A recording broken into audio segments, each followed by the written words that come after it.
आपको कोई शक ना हो कि यीशु मसीह जीवित है या नहीं है। कितने मेरी बात को समझ रहे हैं? आपको यह भी मालूम है कि परमेश्वर ने आपको बड़े काम के लिए बुलाया। मैं नहीं जानता था जिस दिन मैं चर्च गया कि मैं बड़े कामों के लिए चुना गया हूं।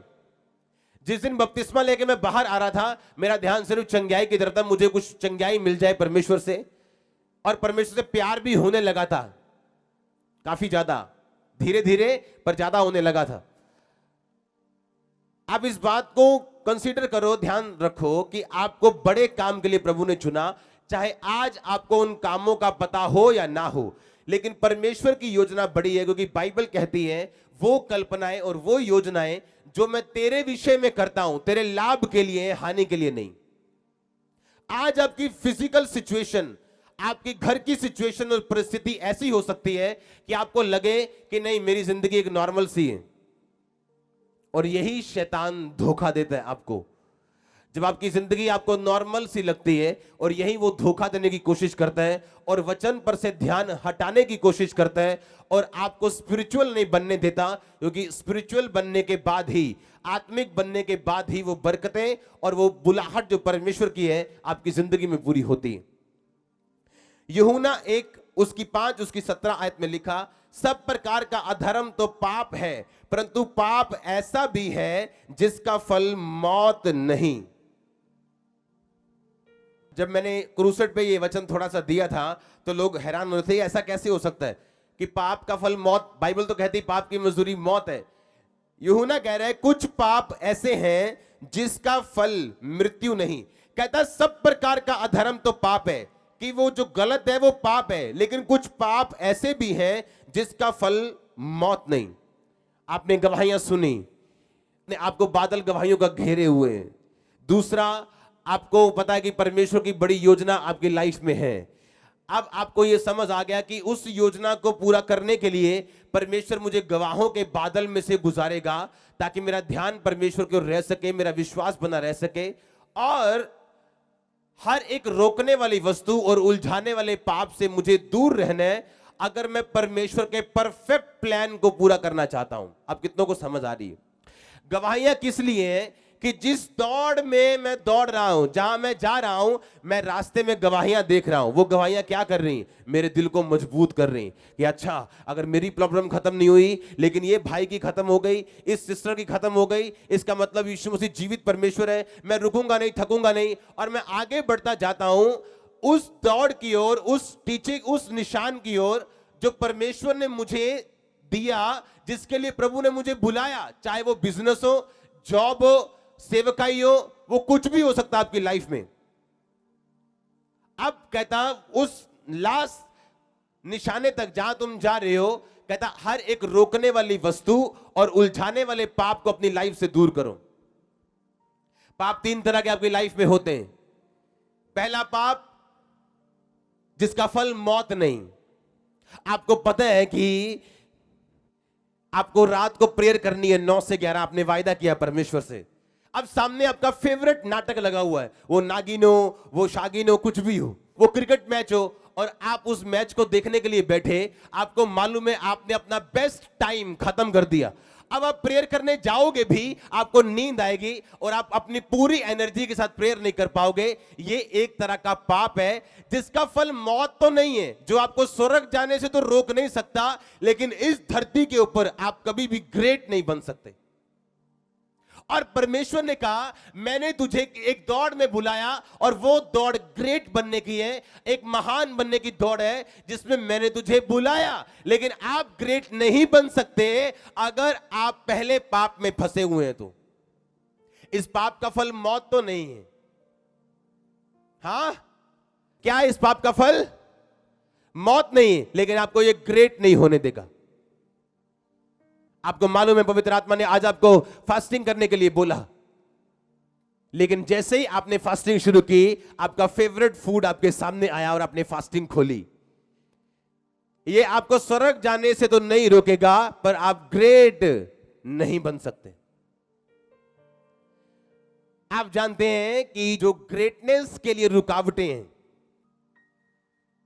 मैं आपको बड़ी अजीब बात बताने वाला हूं। जो महान बनने की रुकावटें हैं, वो इतनी छोटी बातें हैं कि मूर्खता की लगती हैं।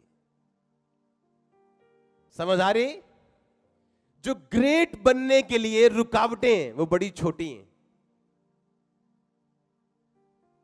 यीशु मसीह को बोला शैतान ने, ये पत्थरों को बोल क्या बन जाए? क्या रोटी बहुत बड़ी चीज है? हाँ, क्या बहुत बड़ी चीज है रोटी? आदम कितने करोड़ में बिका था? एक फल में। हाँ, एसाव ने अपना पहलौठे होने का अधिकार कितने करोड़ में बेचा था? एक कटोरी दाल में। ग्रेट बनने में रुकावटें जो है वो बड़ी नहीं है। क्या है वो? छोटी हैं।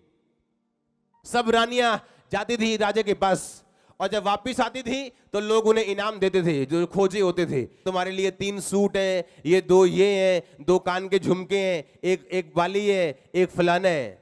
और सब लड़कियां लालच करती थी नीचे आके, हाँ या ना, कि हमें ज्यादा दे दो। ये भी उन्हें मालूम ना बाद में नंबर आए ना आए, अब जो है ले लो।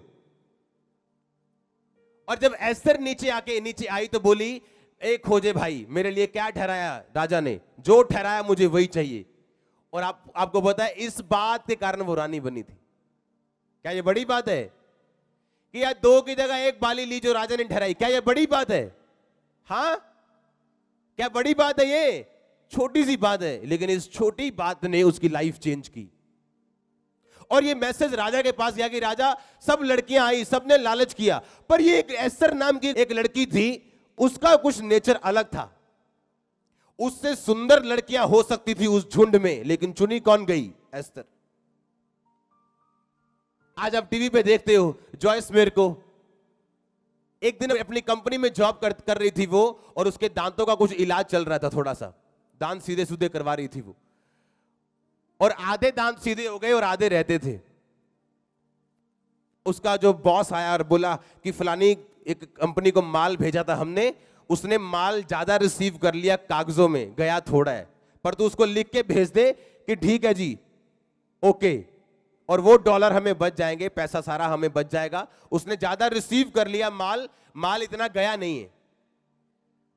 वो सोचने बैठ गई, अगर मैं मना करूंगी तो मेरे आधा दांतों का इलाज चल रहा है, आधा रहता है, तो बॉस निकालेगा ना, मेरे पास जॉब है, बीमार हो जाऊंगी, कुछ भी हो जाएगा। अच्छा ऐसा करती हूं, आज ये घपला कर लेती हूं, आगे से नहीं करूंगी। मैंने थोड़ी करना है, मेरे बॉस ने करना, मैंने तो साइन करने। लेकिन उसने क्या किया मालूम?